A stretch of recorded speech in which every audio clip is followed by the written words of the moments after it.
There are 2 million people behind bars in America. For the next hour, we open the gates. Lock up.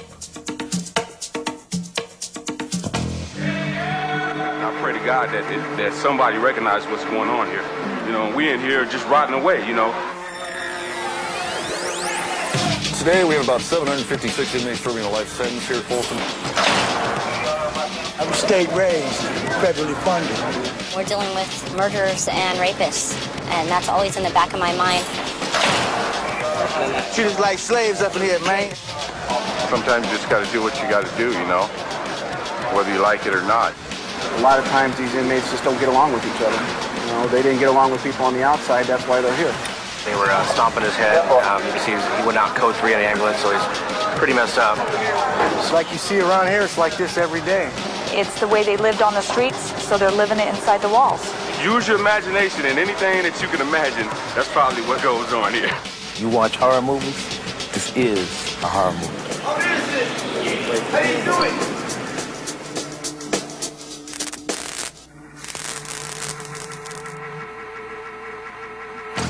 Since 1880, California's Folsom State Prison has gained a reputation for violence and bloodshed.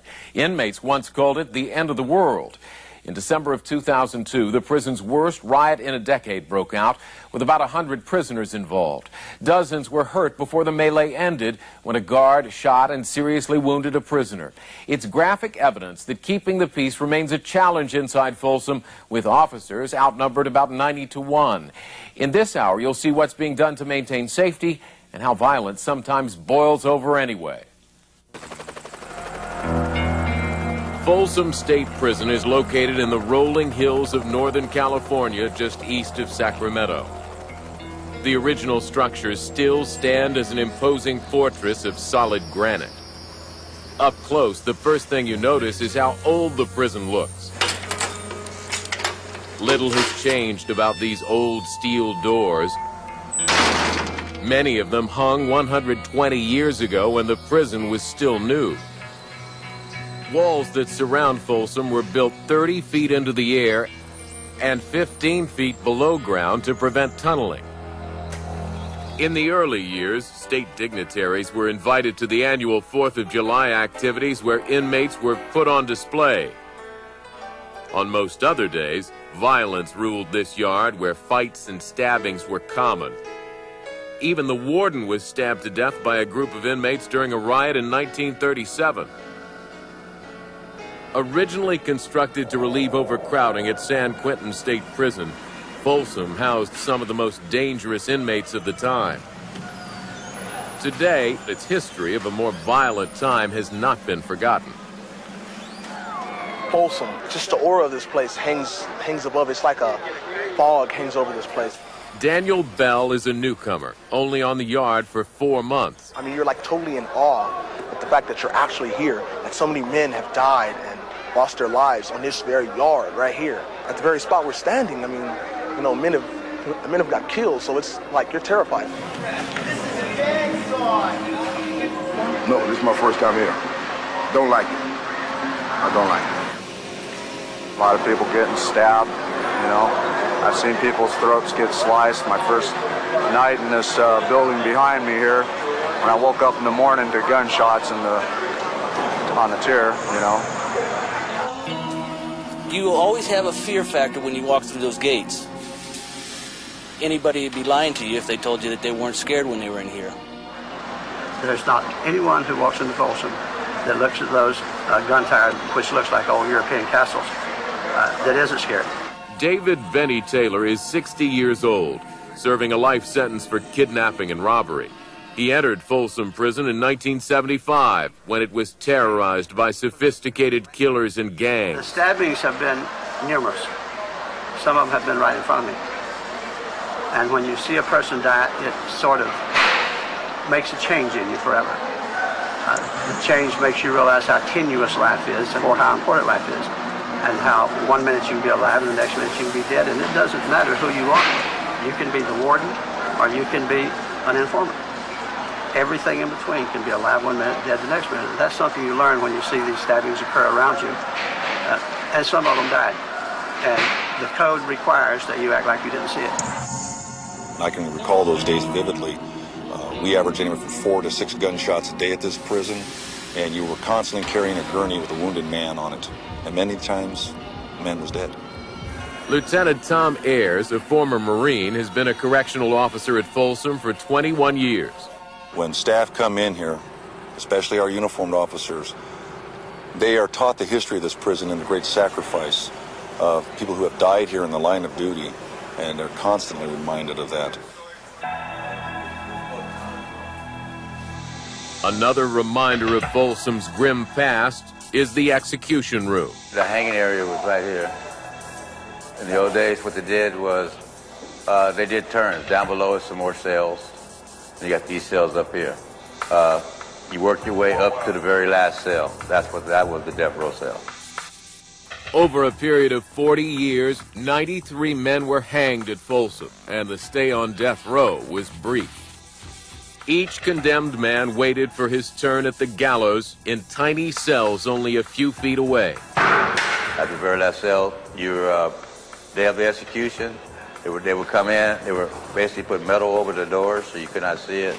They would bring the guy out, and then he was hung. The inmates in the cells could only hear the hanging, they were not allowed to see the hanging. Hearing but not seeing what happens around you is a fact of prison life that torments prisoners even today. It's not the feel of being intimidated by another person. It's the sounds, the movements, the keys that rattle. Silent at night, the yells, the screams. If you watch horror movies, this is a horror movie right here. We live it every day. Many of the inmates at Folsom are serving time for violent crimes. Over 700 are serving life sentences for murder.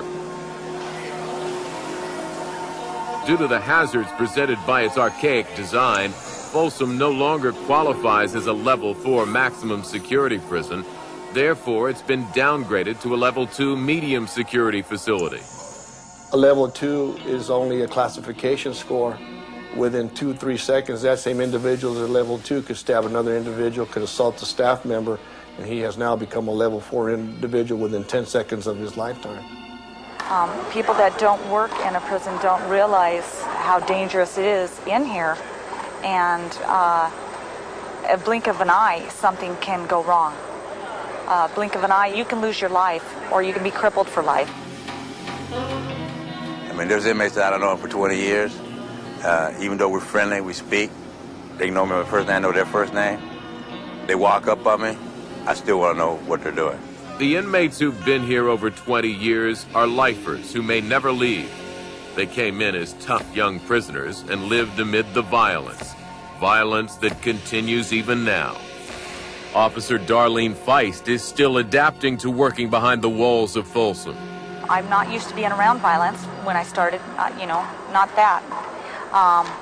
It really shocked me how cruel and emotionless these people can be. It does get scary sometimes. You hear a lot of the war stories from around here. I've been stabbed.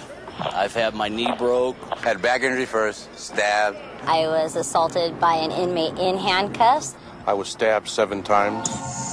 If you show the inmates fear, then they're going to go ahead and feed on it. Keeping that fear in control can be difficult inside this 100-year-old prison, because what was state-of-the-art at the turn of a previous century is now the biggest challenge to the officer's safety.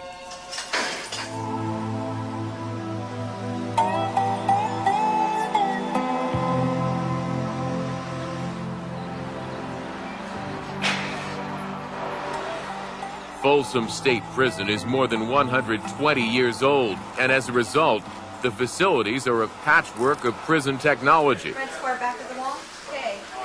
For example, arriving inmates are kept track of by a modern computer database, while officers on duty keep track of their weapons and keys by using a more low-tech method. Some inmates will be housed in World War II-era cell blocks where each tier is visible from the ground floor. Others will do their time in the dungeon-like confinement of Cell Block 5. It's a place where the sun never shines. you become a walking dead man in here. You understand what I'm saying? You're a walking dead man. Really don't nobody see you, and it's like the old saying goes, out of sight, out of mind. 33-year-old inmate Herman Johnson is doing 12 years for a felony drug conviction. He is currently housed in cell block 5. Being here, you lose a lot of things on the outside, and you really find out a lot about people, about coming to prison, you know? Paul Poplin has been to prison several times over the last 10 years for drugs and fighting. You know, this is a big cell, actually, because, you know, the way it's situated with the toilet over here, and, yeah, there ain't much to them. You know, I guess it ain't that bad here, you know. Could be worse. Been in worse. Like being in a cage, basically. That's why I try and stay out as much as possible, you know what I mean? I go out to the yard, and then when I come back from eating, I try and avoid my unlock. That way I'm only in there from 8:30 at night till about 7:30 in the morning. And then I'm out the rest of the day. Donald Avila is serving a 4-month sentence for parole violation. Just a bunch of guys living together. Somebody's going to get on your nerves, and you're going to get on somebody's nerves one of these days, you know what I mean?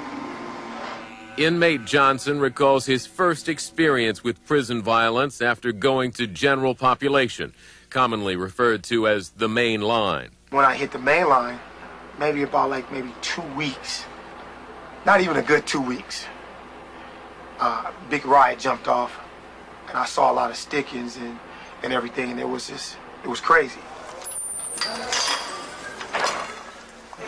And we do have a lot of blind spots. It made it a little bit difficult for us as far as observation if, in fact, when something happened, such as a riot or we had some type of altercation. The officers are at the end of the tiers for visibility, however, still makes it difficult in reference to observations, especially 150 yards down the tiers. Sergeant Rudy Carmona supervises Cell Block 5, one of the oldest operating prison structures in the United States. To walk up to a cell, to look, to see what is going on, he has to sometimes look inside. So it puts us a close proximity to whomever is inside here. And sometimes could be dangerous. He could spear you through these holes, and they make the antiquated type out of a roll of newspaper with a blade at the end of it. And very simply could be done that, stabbed in the face and the side and so forth. Officers in newer prisons avoid the hazard of getting close to inmate doors. The newer prisons are now all automated with button control. One officer could actually control up to 100, 200 cell doors at one given time. Here in this unit, every individual door has to be opened by key. Every single door. The doors must be locked and unlocked several times a day as inmates are released to the yard. To do so, 2 staff officers snake their way through narrow passageways and the central corridor, 160 yards long. In the process, they can find themselves surrounded by hundreds of inmates. There's too many inmates out. We're just on hold right now. Chow hall only. They try to keep it minimal in that dog run to how many inmates are in there, so we keep a clear path if something does happen to where we can get through. I believe that the #1 skill you really, really need in here is communication skills. If you can't communicate with these inmates, then you're going to have problems. As this is an old facility, this is not electric power doors, it's all key. And we're walking these tiers with hundreds of inmates every day. And these officers are face to face with these inmates. Inmates can change just like that. And so you can't let your guard down. Warden Diana Butler knows the importance of communicating with inmates. She's only one of 11 female wardens in California, and with 20 years of service, she knows what to look for. One thing you develop when you work here is how to read the inmates. If you go on to an exercise yard, a lot of times they will have magazines inside of their jackets. And of course that is to stop any potential violence such as stab wounds or something. And if they appear nervous, then you know you better bring some other officers over and kind of find out what's happening and why are they nervous. And that's why inmates are watched and counted all day long.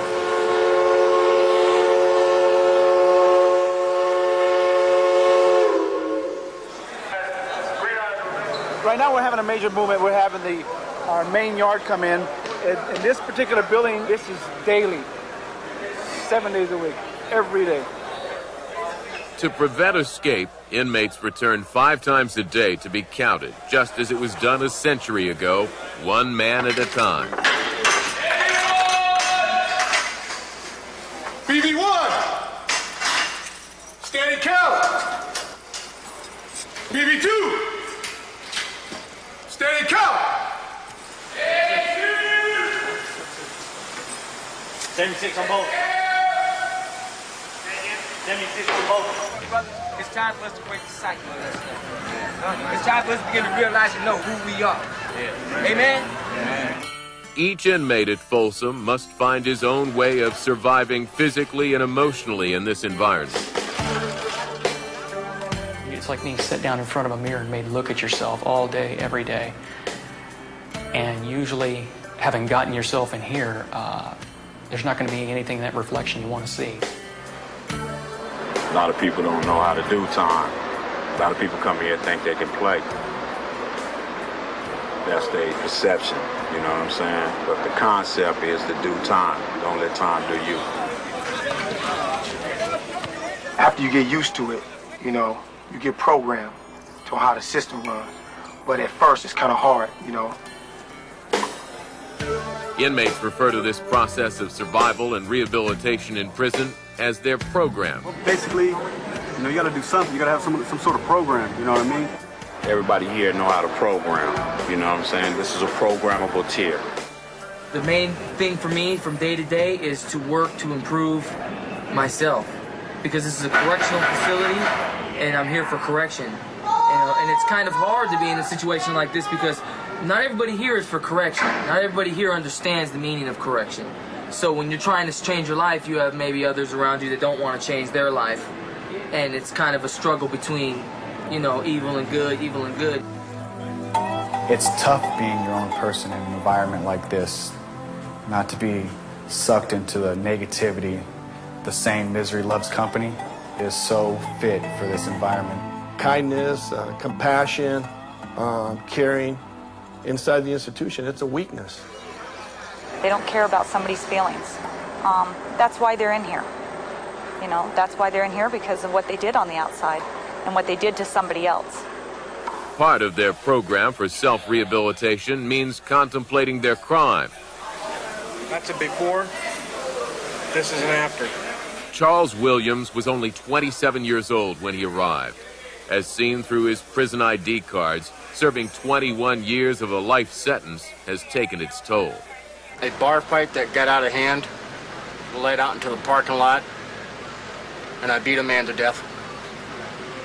I mean, it was a senseless crime. I was drinking, he was drinking, and I just took it too far. He didn't deserve that. Nobody could make an accurate assessment of me without getting to know me. I mean, I am a clean-cut guy. I'm not a troublemaker, but you can't honestly know that till you get to have a chance to sit down and talk with me and know me. Just by looking at me, I don't know, everybody thought Ted Bundy was a really swell-looking cat, but turned out he was a freak. Marty Allen, a former firefighter, was convicted of second-degree murder. He's serving a life sentence and is not eligible for parole until 2006. If you saw me on the street in a suit, you'd never guess I'd been in prison. So you can't judge an individual by just looking at him. You have to get to know him, bottom line. I was a bodybuilder, and I competed on a national level. I placed in the top 10 in Mr. California, also placed in the top 10 in Mr. USA. And when I came here, I started to realize that this is not me. This is not how I was raised. This is not how I was brought up. But I choose, like I told my parents, I choose this lifestyle. You know what I mean? I don't blame them, I blame myself. I can't blame them, you know what I mean? Because out of 7 children, I'm the only one. One mistake, no juvenile criminal history, no drinking in public or anything like that. One mistake, and all because I was being a follower and not a leader. I was an impressionable kid who just thought that he would never get in trouble. Brian Tomasello has been at Folsom for 10 years. He was sentenced at the age of 21. I committed a crime of kidnap robbery. jewelry store owner. I went in to the home invasion, took the safe, and the purpose of the whole crime was to go to the jewelry store, and it didn't work out like that. And the guys, I was the youngest one in the crowd, so the most impressionable one. And the thing is I was basically the one who took the fall. So, if you can just, it's kind of, it's sad. I still get choked up thinking about it now because I wish I could just take everything back. Brian Tomasello was sentenced to life. He is not eligible for parole until 2006. One of the most important aspects of prison life is time spent in the yard. At Folsom State Prison in California, over 1,000 inmates can be on the yard at any given time. It's a central meeting place where prisoners work out their aggressions and interact with other inmates. But it's also the flashpoint when violence breaks out, as witnessed while MSNBC's cameras were in the yard. This is my life, state raised, federally funded. Treat us like slaves, man.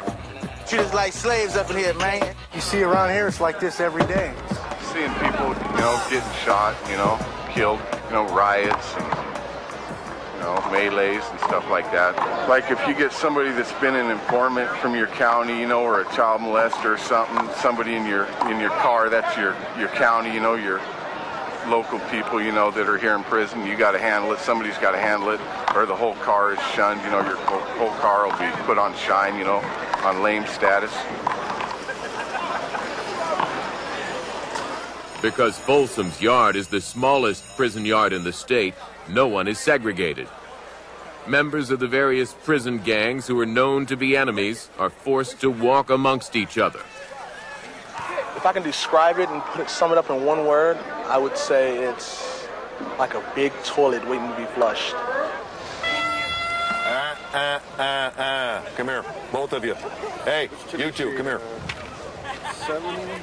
What building you in? What building you in? Okay, you go to 5-count gate, tell them you're going home. You go to 1-count gate, tell them you're going home. You don't do that on my yard, you know that. He threw an inappropriate sign denoting a praise of Nazism and promoting that type of racist behavior and attitude that we will not tolerate here. If we let our guard down for one moment and we stop observing and interacting, tension can rise, and we can have a very volatile situation here. Oh, you can feel it. It's like electricity in the air. It gets so thick you can actually breathe in the tension. And when that happens, you want to put yourself against a wall or put somebody behind you that you can trust, or just stay off in a corner.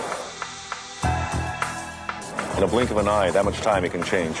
That's why our staff is out here watching, interacting, and monitoring the attitudes and you might say the temperature gauge of this yard and institution, because there is the real threat that an attitude or temper can change in just a moment.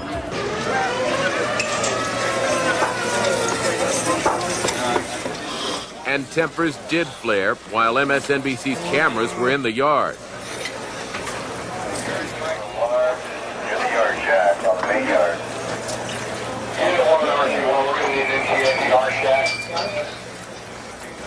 Well, we had two Northern Mexicans jumping on another Northern Mexican. It all stemmed over a disrespect issue.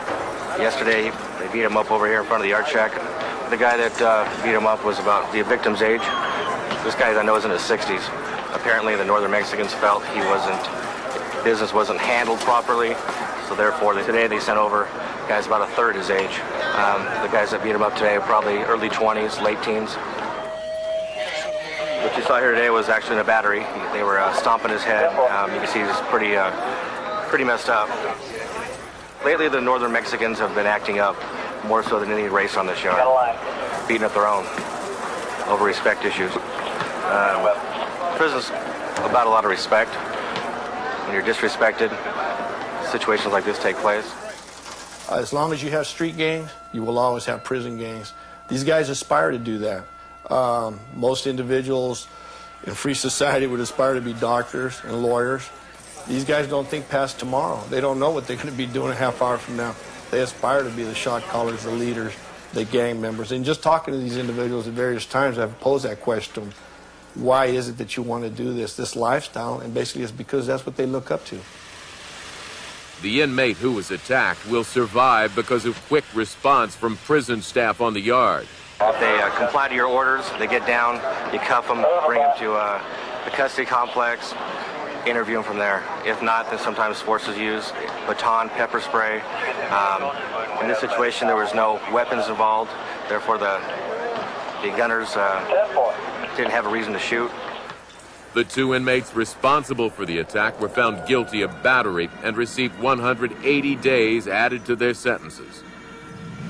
Anytime prisoners are involved in assaults with other inmates or staff, they are placed in administrative segregation, or ad-seg.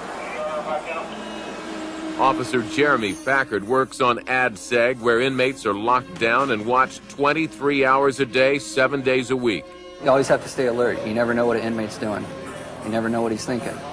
That's why you have partners. Your partner watches what you're doing, you're watching what your partner's doing for protection. Anytime an inmate comes out of the cell, he has to be strip searched, handcuffed, and escorted with 2 officers. For their own protection, all correctional staff are required to wear protective gear while working in the ad-seg unit. The face shield is worn to protect us against possible gassing when inmates throw urine or feces at the officers. Disruptive. This is a side-handle baton. It's used to escort inmates when we take them outside the building. The inmate getting escorted is handcuffed, and he can't protect himself. So if other inmates are going to jump him, we have to protect him. The protective gloves we wear in case we come in contact with blood or other bodily fluids when we're searching a house, or if the inmate has it on him when we touch him. We also wear a protective vest where it's stab-proof. Inmates use elastic out of their waistbands from their boxers, and can use it like a bungee and shoot metal objects out at us if they're able to get a hold of it. Administrative segregation is not the only area of Folsom where officers are at risk. I've been in and on probably about 24 cell extractions to where I've had people jump on my back when we going in and we're trying to get them. Nothing I haven't healed from, but you just got to understand that there's always potential to be hurt in this job, and that's basically what you're getting paid for. Come in here and do that. A lot of times these inmates just don't get along with each other. You know, they didn't get along with people on the outside, that's why they're here.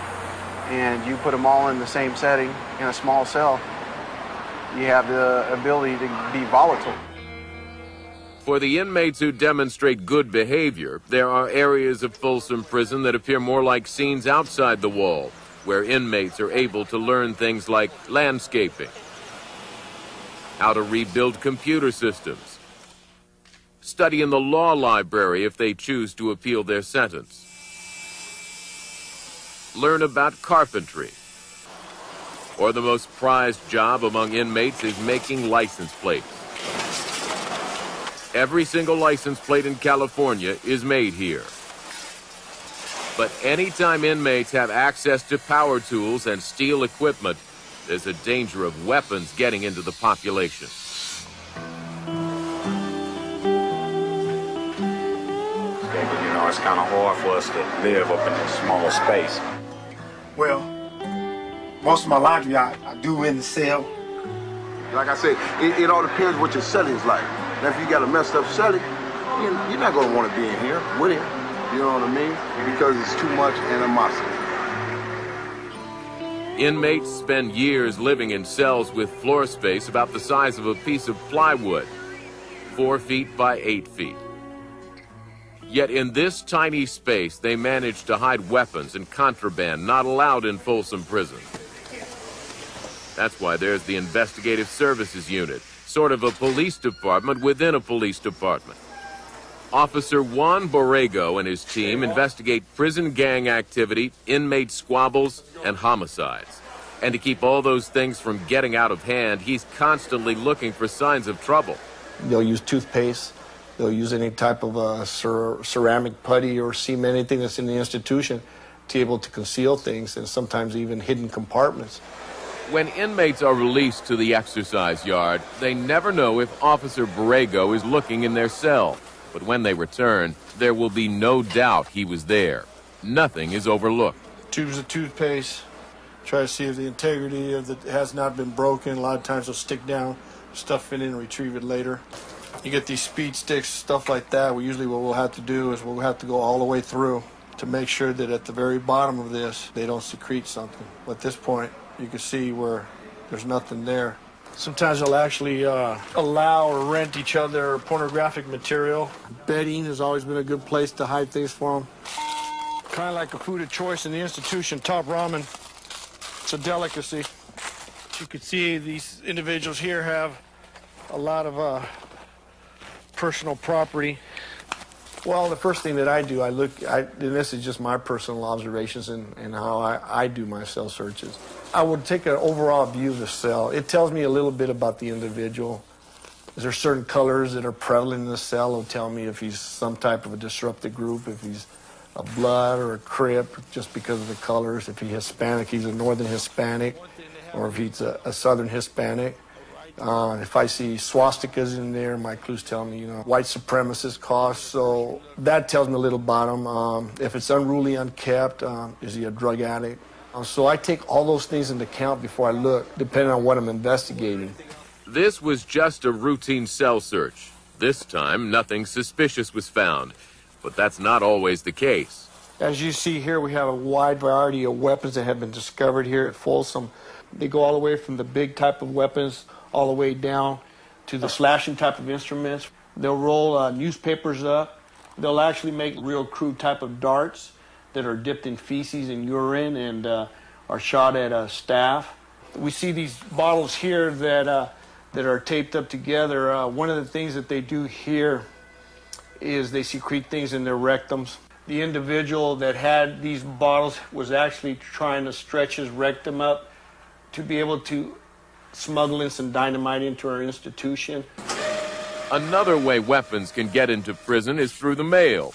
While officers cannot read personal letters, they do have a right to inspect them for illegal items. We're reviewing the mail to make sure that there's nothing inappropriate. This particular letter here has pictures in it, and we want to make sure that there are no pictures of small children, as in, child pornography.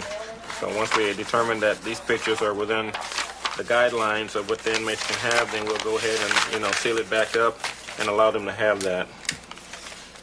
Now, this inmate has got a card from a loved one, and I can already see that there's some contraband here that he will not be allowed to have. So we will remove this piece of contraband.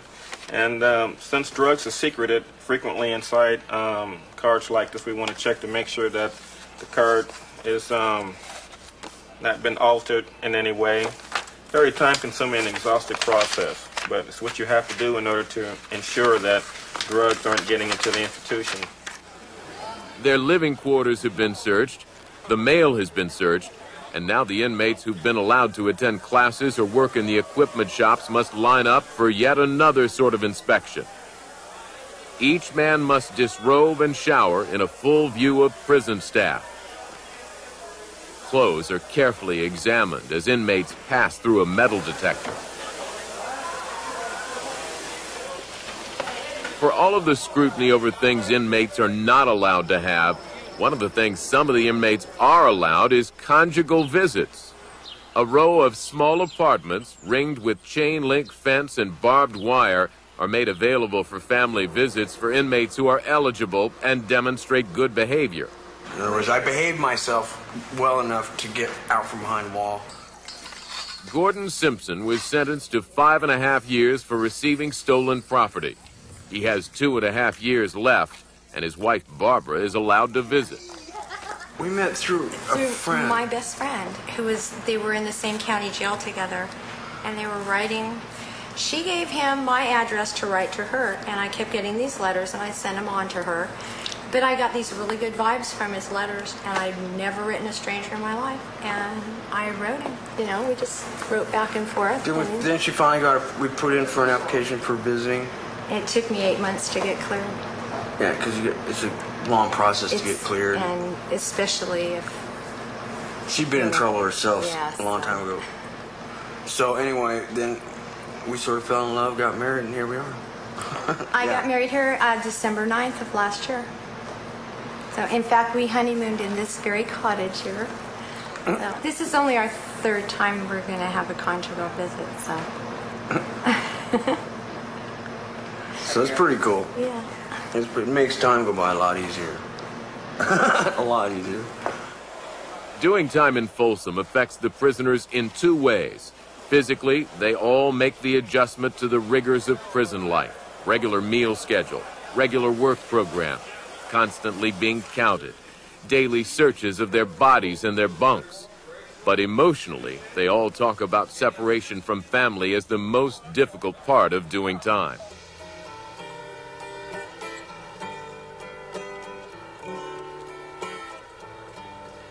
Penitentiary blue,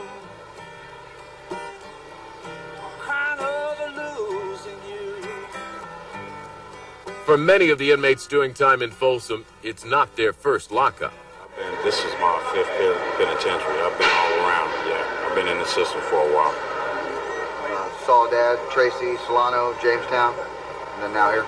And many of these inmates are simply resigned to prison as a way of life. Yeah, I'll probably come back once or twice on a violation.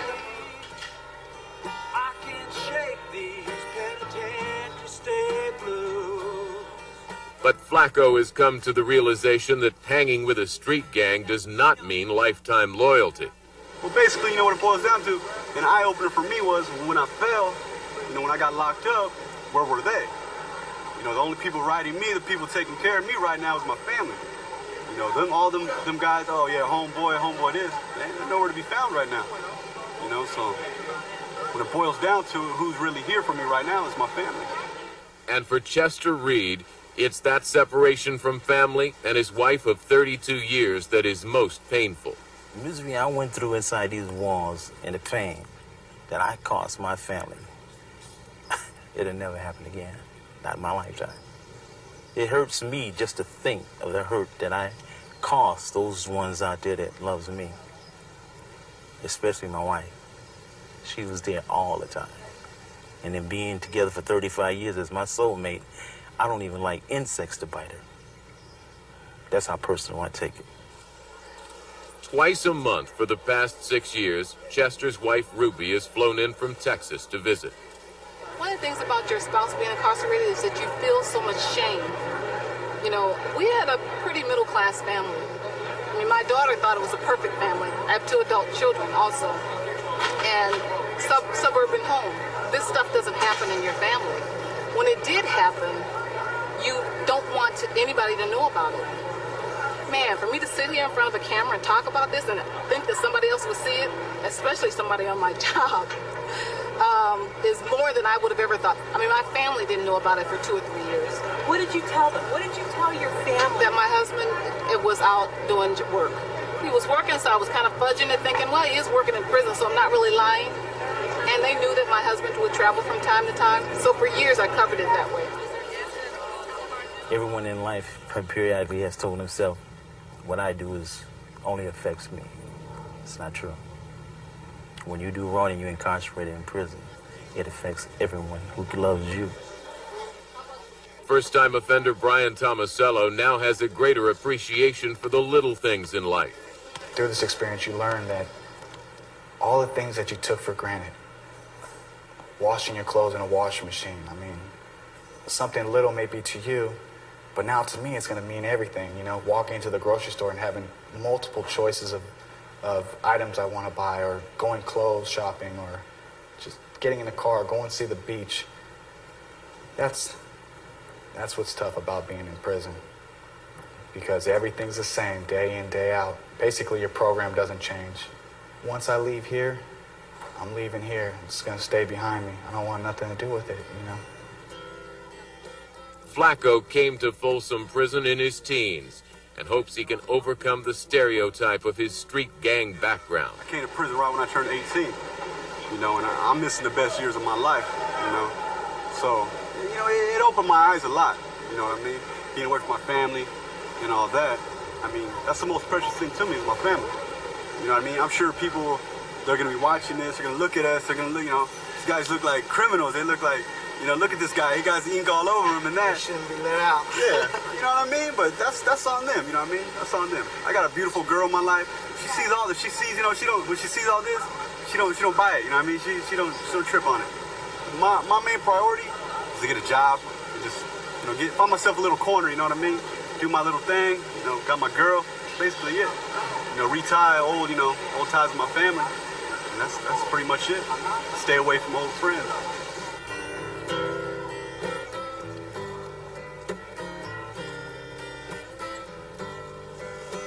The question of going straight or coming back is a question that plays out in the minds of men every day in the receiving and release unit.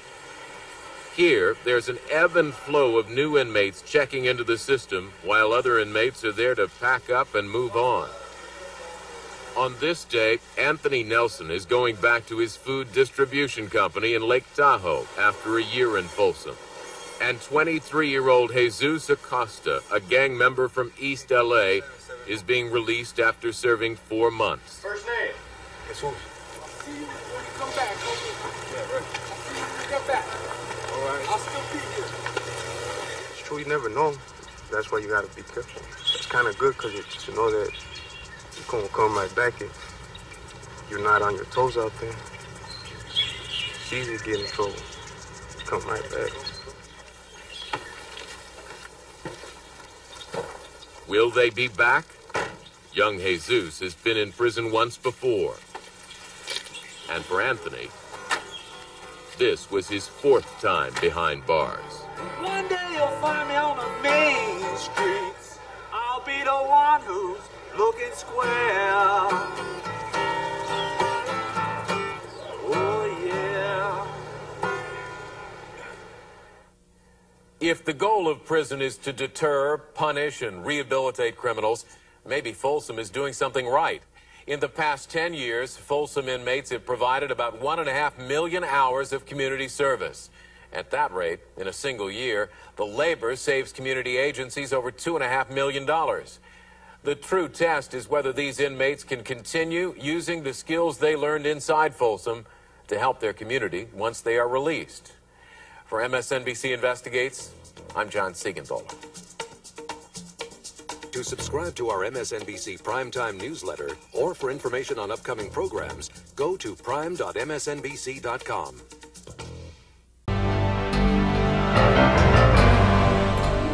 State Prison, Folsom, California. Perched on a knoll a short distance from Sacramento, its grand design suggests a castle or medieval chateau. But behind these ornate walls is a 120-year legacy of executions, escape, and bloody violence.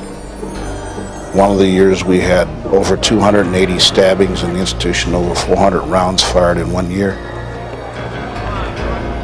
A normal day would be 3 or 4 or 5 getting stabbed. A bloody day is when you can look from the armory out to Larkin Hall here and see ambulances lined up all the way from the east gate through the entrance gate to Larkin Hall. That's a bloody day. Over time, Folsom has housed hundreds of grim characters like Jake the Human Tiger Oppenheimer, who murdered his way through the cell blocks. But Folsom's most notorious inmate was mass murderer Charles Manson. I saw it through Charlie's game, so I suggested to Charlie that he never come within my arm's reach of the bars. I said, because Charlie, if I ever catch you, I'll pull you through. Prisoners once called Folsom the end of the world. Its punishments and living conditions were as hard as its gray granite walls. For many inmates, the last sound they ever heard of freedom was the wrought iron gate slamming shut behind them.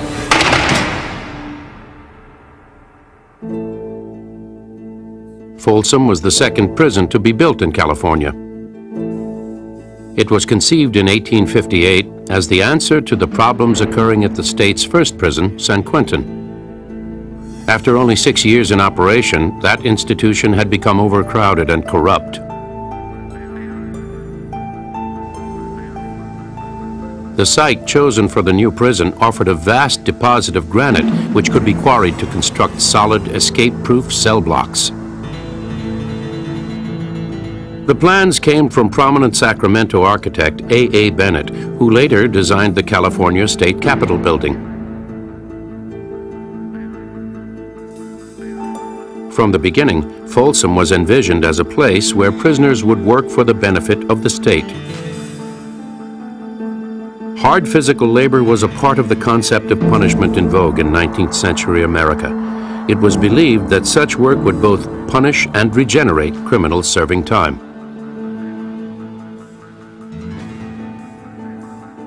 And so, in 1873, prisoners from San Quentin were brought to Folsom under guard and made to cut and quarry the rock to build the new prison.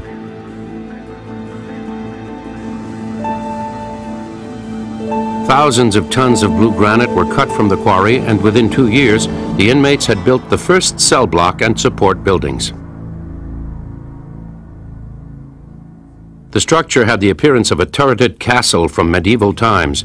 This was intended to encourage a spiritually uplifting and transcendent religious transformation for those sentenced to do their time here.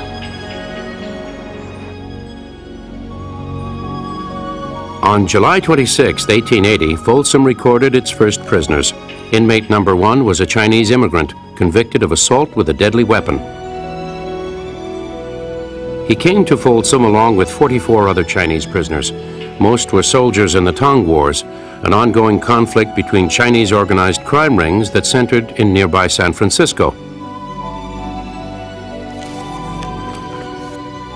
The population at Folsom eventually grew to include Caucasian and African American inmates. There were even a small number of women convicts who were housed separately in the warden's quarters. But the treatment of Chinese inmates at Folsom was typically the worst. Our first record showing Chinese inmates having a cell inside the institution would be 1913. Prior to that, they were in an unheated wooden building next to the mortuary. The general population at Folsom did not fare much better. Their stone cells had no toilets or running water. Now, in the old cell block, there was no ventilation in those old cells. There was buckets in there where you had to go in and a bucket to drink out of, and it was a stinkingest damned old place in the world to work, worse than a stable.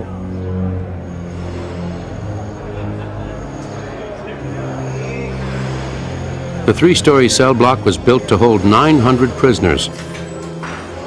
The walls were built of granite blocks, each at least 18 inches thick.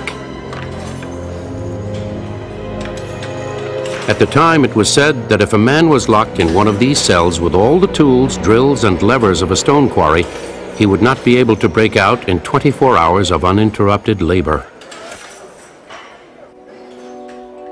There was no electricity, and the inmates were issued 2 candles a month in order to read at night. The metal doors, cut from boilerplate steel, were locked each night by men called turnkeys.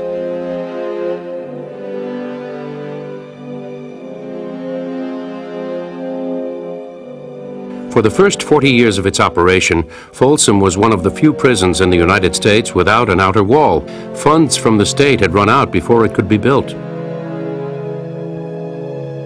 A line around the perimeter was guarded by 6 gun towers, manned around the clock by sharpshooters with rifles and Gatling guns. Prior to the walls, they had a deadline, and if a convict went over that line, he was shot. And they knew that, and they had visual deadlines everywhere. That's what kept them in prior to the walls. Prison uniforms were striped so that inmates could be easily spotted from the gun towers. The uniform also signified an inmate's status as a prisoner. If a convict had all horizontal stripes, he was a bottom of the ladder inmate. He had no rights or no privileges other than to get up and work 12 hours every day in the quarries or in the fields. If the inmate had vertical stripes on his pants and horizontal stripes on his shirt, he was a convict boss. He would supervise small groups of 25 to 50 inmates at their tasks, and he had rights and he had privileges. At the top of the pecking order, honor prisoners wore striped pants with dress shirts, black vests, and black hats. At mealtime, these inmates ate the same food as the staff, including beef, chicken, and lamb. But the lowest prisoners sat at the bean table. They got their choice of beans from the top of the bucket or from the bottom. They ate from plates that were permanently nailed to the table. When they were done eating, the plates were cleaned on top of the tables. They'd throw large buckets of water on them, scrub them with the street broom, and throw another bucket of water on it, and that was the sanitation for the day. By 1895, there were 900 inmates inside Folsom Prison, and more were on the way.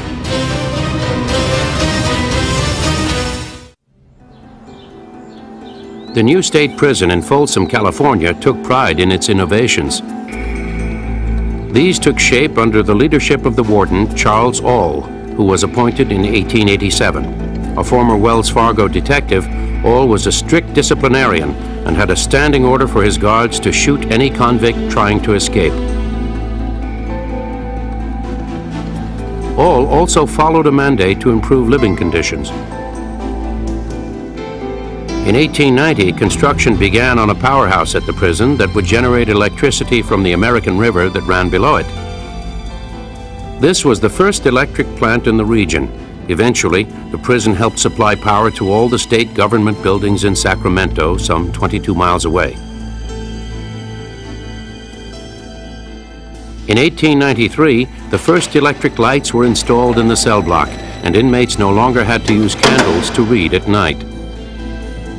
It had taken 13 years, but Folsom finally had the basic amenities. Plumbing was actually installed about 1884. We put in flush toilets and water, so things actually improved fairly rapidly by and large. Even at best, conditions were never good. Everybody that was here was working in the quarries. The prison took few safety precautions. Accidents in the quarries were not unusual. The first victim was inmate number 117. His name was Peter Gibson. He had been convicted of larceny. He was crushed to death by a falling rock.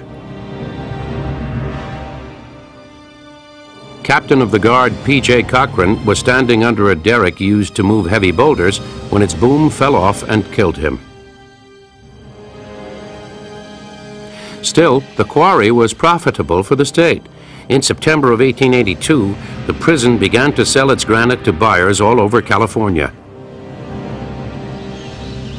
Cemeteries throughout the region made their tombstones from the granite at Folsom. The stone base of California's state capitol was also the product of the prison quarry. In order to move the heavy cargo into town for sale, the prison employed its own steam-powered locomotive in 1893. Because of the temptation for inmates to escape by stowing away on a train car, each outgoing shipment was carefully checked and an armed guard rode along. In 1893, inmates also finished construction of an ice plant that was powered by the new electric powerhouse. The prison manufactured 3 tons of ice per day and was among the only suppliers in Central California.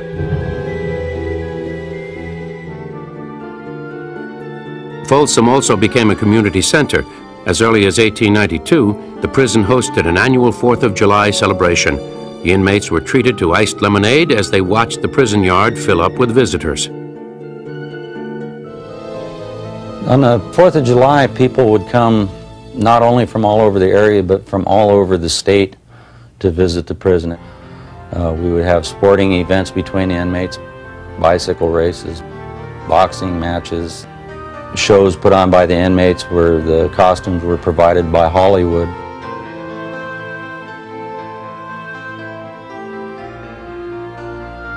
The convicts used to put on some of the doggone shows. They'd dress up in women's clothes and makeup. And there was one old fella He used to eat razor blades and tacks and glass and stuff. The tradition of entertainment continued into the 20th century. In 1939, convicts and spectators in the main yard cheered as tennis champion Bobby Riggs played an exhibition match hosted by the prison. 34 years before he lost to Billie Jean King, Riggs won against the challenger Eddie Alou.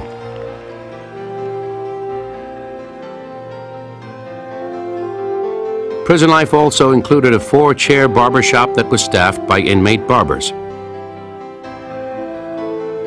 Haircuts were standardized and convicts were expected to maintain a tidy appearance when they were seen by the public. But the complete view of life for inmates here was rarely witnessed by the outside world. Billy Burke was 18 years old when he was convicted of burglary in 1928. I would steal rob milk bottles. It started off that way, and rob buses when the bus driver would get out to get something to eat. Well, I'd jump in and get his cash box, and any way that I could get some money. Burke spent 20 years inside Folsom's stone cell block. There was 6 of us in there at one time, and you'd be locked up at 2 in the afternoon. And I mean, you just lay there and sweat, and the bed bugs would jump off the ceiling to get at you. It was pretty hot and pretty miserable. The ventilation wasn't what they have today. So you lay there practically in the nude and for all them hours until 6 o'clock the next morning. The first recorded punishment at the prison was fierce and brutal. In 1884, 4 inmates who had started a fight in the quarry were subjected to hours of agonizing physical constriction in a cruel device known as the straitjacket. Unlike the shirt designed to restrain asylum inmates, Folsom's straitjacket was a canvas girdle made strictly for the purpose of torture. One inmate survivor who was stripped naked before his ordeal wrote, "The straitjacket reached from my neck to my knees. The guard laced it up my back with a soft rope. I remember distinctly now that my fingers and hands were tingling, numb, dead before he finished lacing me up. I got to a stage where I couldn't breathe. It seemed that knives were penetrating my lungs. It got to a certain pitch that I didn't think one could suffer so much."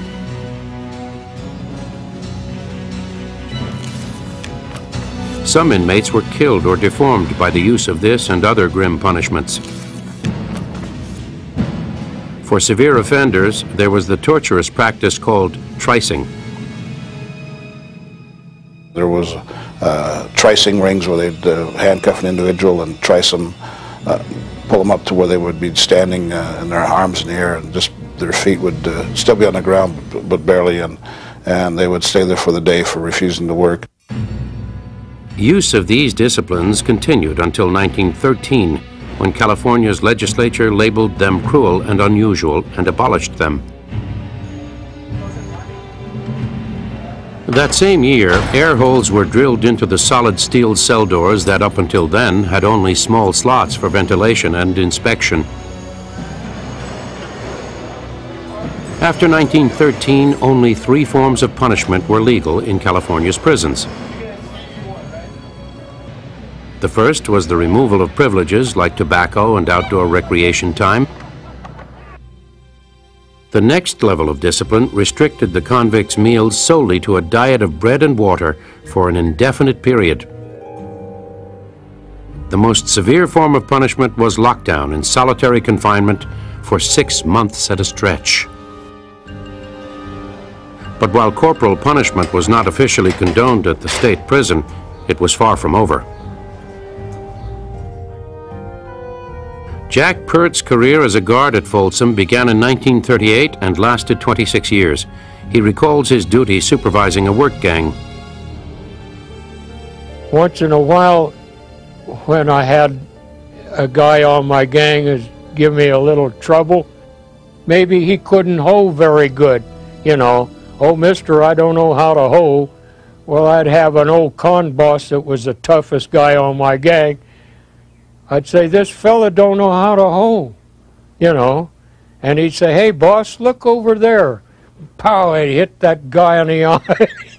And I'd say, "Do you know how to hoe, son?" He said, "I'm a hoeing son of a bitch, sir." Violence and even murder were a fact of life at Folsom from its earliest days.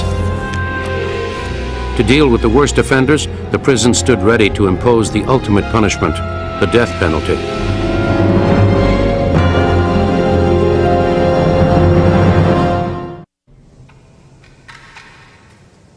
In 1907, work began on the granite walls that now surround Folsom Prison. For 16 years, prisoners hand-cut and built the daunting 20-foot-high stone barrier that would enclose them. The true dimension of the wall is hidden from view. This is because fully one-half of it plunges below the ground. The design made any hope of digging out as impossible as breaking through. To discourage climbing over the wall, the prison treated its inmates to a Saturday afternoon tradition known as testing the guns. We had water-cooled 30 caliber machine guns, and we would put a short belt in them with 10 rounds, and we would start off with tower number 1, the armory, and we would shoot 10 shots into the hill. Tower 2 would shoot 10 shots, and then tower 3 and tower 4 and tower 5 up to tower 26. So you would have about 30 or 35 minutes of continuous shooting. Everybody on the yard could not only hear all the shots, but you can look from the yard across at the hill on the opposite side of the river and actually see the bullets hitting. It had a very sobering effect. Still, there are places inside the stone prison that are unseen from the towers and by the guards on duty. In fact, there's so many blind spots in this institution, and we try to correct as many of those as we can, but it's just about impossible to. Just about everything goes on there.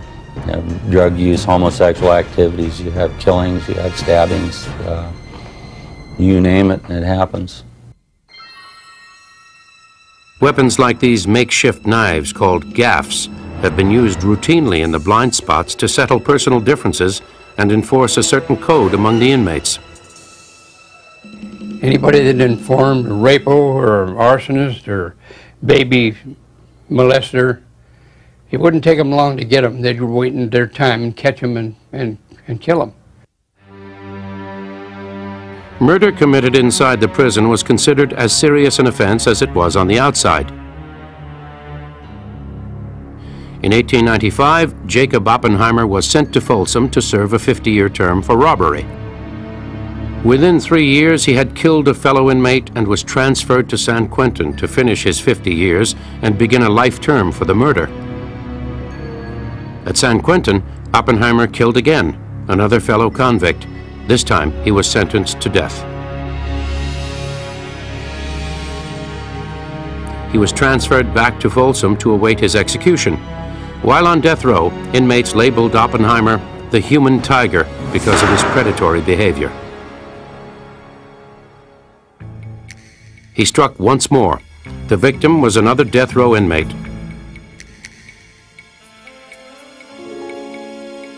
Finally, in July of 1913, Jake the human tiger Oppenheimer was hung by the neck, the prescribed manner of execution at Folsom.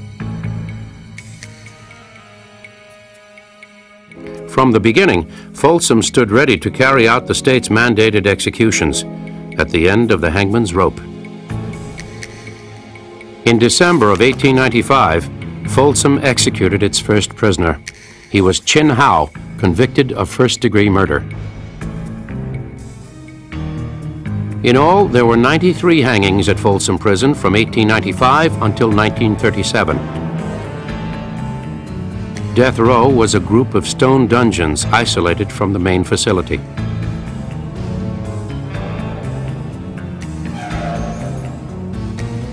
On the morning of an execution, the condemned man saw his last view of daylight through this window as he was led along the short walk to the gallows where the hangman waited.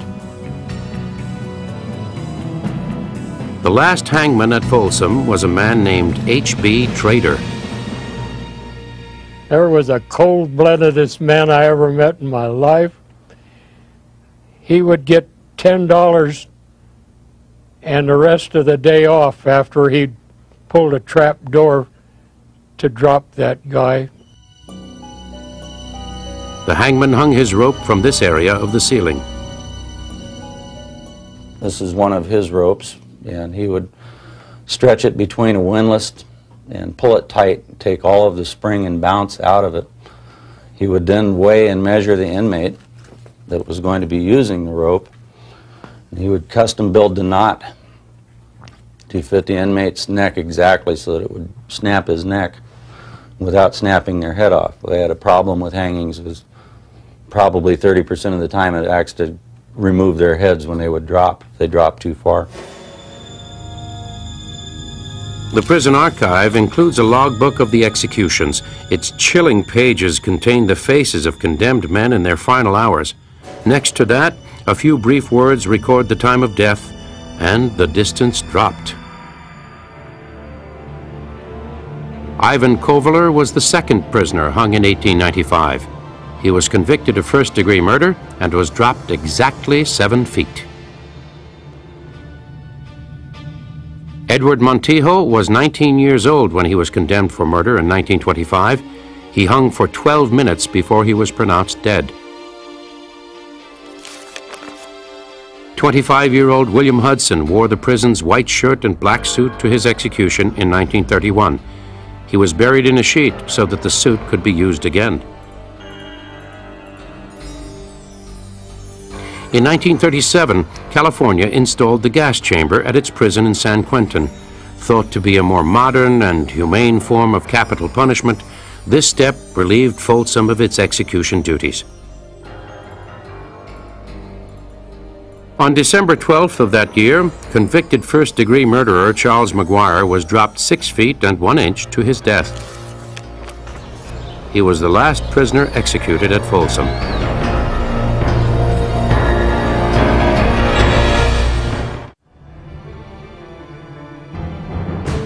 In 1916, Folsom Prison completed a monumental addition to its sprawling layout. This is housing unit number 1, the largest single cell block anywhere in the nation. At the time it was built, it embodied the most advanced ideas in prison construction and took inmate laborers and stonecutters nearly 2 years to finish. The new cell block anticipated the arrival of 1,000 new inmates that would swell the prison's population to 2,500. Prison officials attributed this growth to a number of curious causes. In 1915, it was believed that an influx of criminals had come to California to visit the Panama Pacific Expo held in San Francisco that year. In 1920, with the creation of prohibition laws, a new class of criminal was born, the bootlegger. Alcohol offenses and violations of Congress's new Drug Act added to the alarming increase of prisoners brought to Folsom. The end of World War I saw another expansion in the prison's population. This was attributed to the homecoming soldiers who had returned to a poor economy and a lack of gainful employment.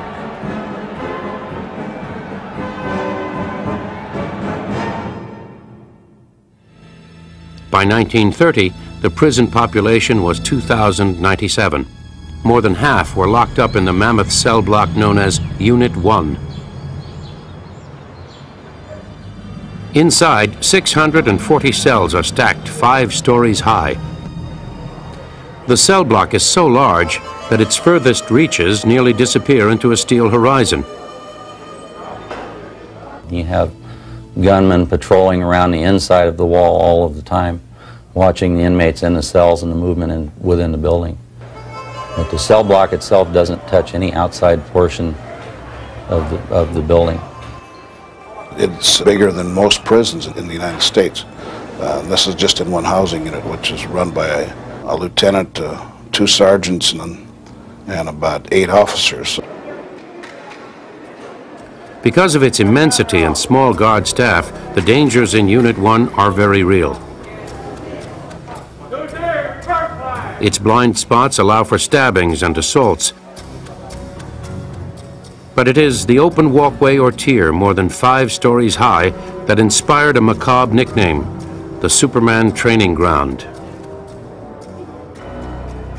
Occasionally we get an individual that wants to play Superman or Batman, or whatever they want to call themselves, and jump off the tiers. Unfortunately, it's a long way down.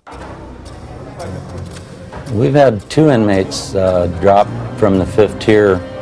In each case, they hung over the rail like a kid at the playground by their knees and then just let go. And they scream all the way to the floor, and that's generally the end of them. While suicide provided an escape for some, it is the history of breakouts that have earned Folsom Prison its bloody legacy. The earliest attempt occurred in 1893 at the Granite Quarry. 5 convicts, led by train robber George Sontag, were armed with smuggled firearms that had been hidden among the rocks. Sontag and his accomplices opened fire on the guards posted above and tried to run. What followed was the murderous fire of Folsom's Gatling guns. When the smoke cleared, the entire group lay dead or wounded. The escape ended exactly where it had begun. September 19, 1937 marked another violent breakout attempt. Prison records call this day Bloody Sunday. It began as inmates lined up outside the officers' building, waiting to see Guard Captain William Ryan and the warden, Clarence Larkin. Armed with knives, 10 convicts rushed into the inner office. They took Warden Larkin hostage, Captain Ryan hostage, and they then took them out in front of the captain's office. And the inmates ordered Warden Larkin to order the guards to throw down the guns and the keys to the gate. Instead, the warden instructed his staff to stop the escape even at the cost of the hostages.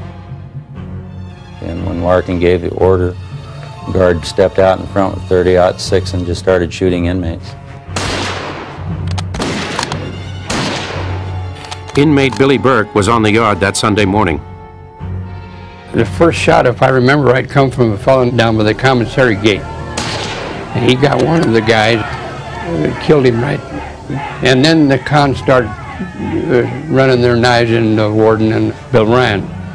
So all of us guys on the line just turned around and vamoosed back to the yard. And then the towers all began shooting, and these cons are just running around chasing anybody.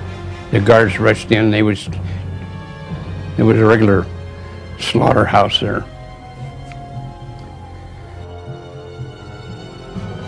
2 inmates were instantly killed. 5 dropped wounded. The rest were severely beaten with clubs. Warden Larkin died from a combination of knife wounds and strangulation. Captain Ryan was near death for a week, but lived. The 5 surviving inmates responsible for the warden's death were found guilty of murder. They became the first to be executed in the new gas chamber at San Quentin. The only successful breakouts involved cunning rather than violence. In 1930, Billy Burke himself escaped. He left a dummy on his bunk and hid in the prison morgue. When night fell, he made his break. I cut the screen and made a terrific racket, and I froze, you know. You're scared of everything when you're going through that. And I crawled out the window and I started crawling across the yard and crept by this guard tower, and there was a dog there that belonged to one of the cons, and he raised hell, but evidently the guard didn't think too much about it. So I got by that, went, and I slid down a cliff and lit in the lower yard on some railroad tracks. And then I slipped into the canal. Burke made it all the way to Philadelphia, where he was arrested for burglary and sent back to Folsom. In 1987, the prison saw its last successful escape. Glenn Stewart Godwin was serving 25 years to life for murder. He had an accomplice who would come up the river in scuba-type gear and got to an area that was somewhat of a blind spot where there was a lot of vegetation and very poor lighting. It was a major storm drain. He cut through that, cut through a number of other gates, and was able to come up to an area where there's a manhole cover that's padlocked, and was able to cut that padlock. Godwin got a work assignment that brought him close to the manhole cover. So then Godwin was able to just slip right back down the hole, go right out the storm drain, get in a life raft, and disappear without being observed by anybody. By changing his appearance and using aliases, it is believed that Godwin has traveled through Mexico and on to Central America. Today he is still at large, his whereabouts unknown.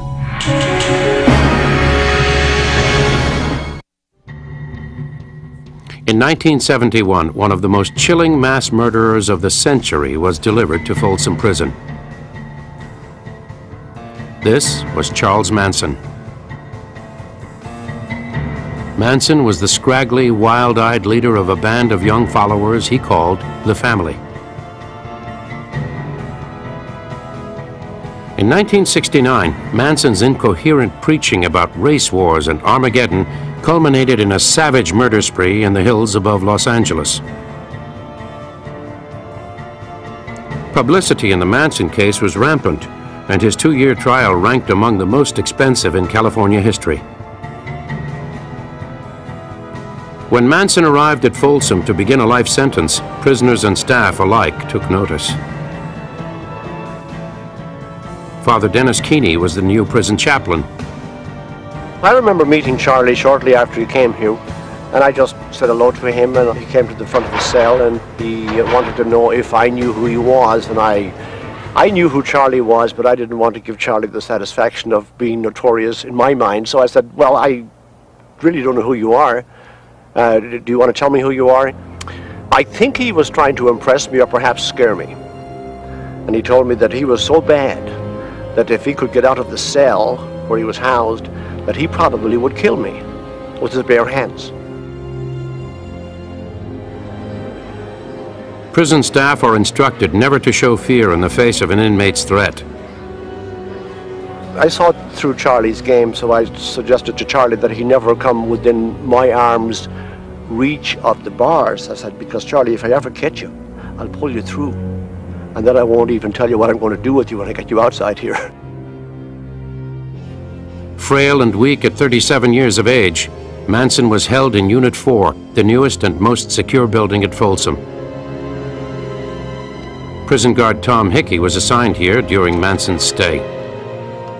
My first dealings with him, he tried to spit on me like they would do at San Quentin. He didn't realize that at Folsom I had the keys to his door. I just opened his door, hit him in the head, and told him, don't ever do that again. And after that, we got along fine. It was never a problem.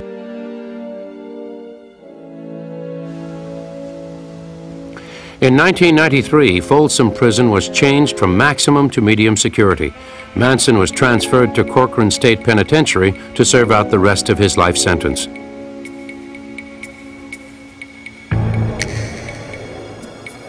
The 1980s also brought a new wave of violence motivated by urban gangs.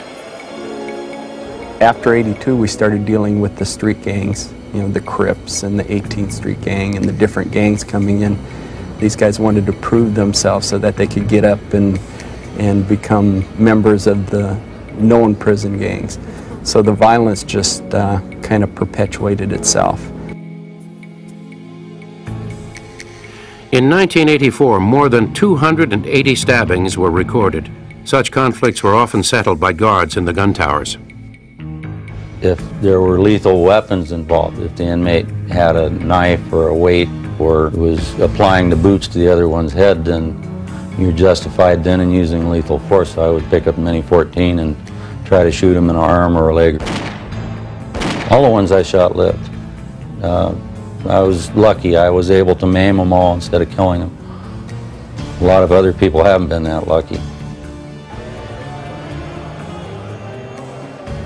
The bloodiest race riot occurred on Father's Day, 1982, when a group called the Mexican Mafia confronted a rival gang, the Black Guerrilla Family. Everybody pulled his knife. And for probably a matter of maybe 2 minutes, which sounded like an eternity, there was a real war there. And I think they fired 22 shots that morning into that general area. And I was standing in the chapel door, and I just saw this Mexican inmate sitting on a rail, and then I just saw him just tumble off. He got shot right through the heart, and he just hit the grass, and he quivered, and he was dead. Like many other prisons, Folsom continues to struggle to find ways to rehabilitate inmates. Well, there's no such a thing. The convicts will tell you that. They used to always tell me, Jack, when I'm tired of making you a job, I'll just quit stealing or I'll just quit messing up. That's definition of rehabilitation. No such a thing. Still, there has been much change at the prison. The mess hall, once an unsavory place where inmates were forced to eat a diet of beans from dirty plates, is now a modern cafeteria. Inmates are served meals planned by a dietitian and sit 4 to a table to minimize the potential for hostility. Still, most of the cell blocks are at least 100 years old, and prisoners are expected to live as part of an ongoing process of retrofitting. Many await the chance to work in prison factories. The pay rates run up to as high as 55 to even some cases with bonus 80 cents an hour. We have a manufacturing plant up here where we manufacture all the license plates for the state of California, and I believe since 1942 every license plate that's been made for any vehicle, car, truck, motorcycle, or whatever the case might be, has been made right here at Folsom Prison. But not all the changes have been for the better. When the prison opened in 1880, each inmate cost the state $150 per year. By 1997, that cost was $30,000. When I came to work here, this was a self-sufficient prison. We spent less than $200 a year on things other than staff wages. We provided all of our own meat, poultry, vegetables, pork, lambs. We had canneries, we had an orchard, we had a dairy. We not only provided it for our prison, but we also sent it to the other prisons in the state. We've gone from being totally self-sufficient to totally taxpayer dependent.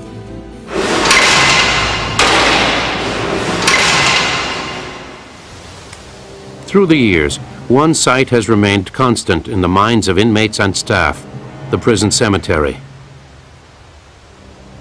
More than 1,100 men are believed to have died at the prison between 1874, when construction began, and 1957, when the prison employed a removal service to handle inmate bodies. Until then, not even the dead left Folsom Prison. If you wanted to carve your own tombstone, you had that option. We would give you the stone and chisel. If you knew you were going to die right away and you needed one, you could carve your own.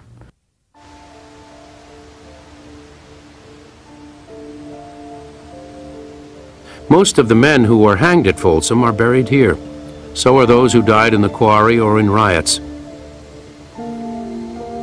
Inmates who suffocated in the jailer's straitjacket or who killed themselves are also here. In many instances, friends, if you died suddenly or by accident or during an escape, a friend would carve you a stone. And if you had no friends at all, you received just a wooden board with a number on it. And the majority of the graves at the cemetery are wooden boards with numbers on them. Today, 120 years after it opened, Folsom Prison remains alive and well. By and large, its medium security inmates are cooperative, and many await an early parole in exchange for good behavior. Despite Folsom's reputation for violence, the staff believes that most of the 2,500 inmates here want to do their time in peace. Troublemakers, they say, get a ticket to someplace worse.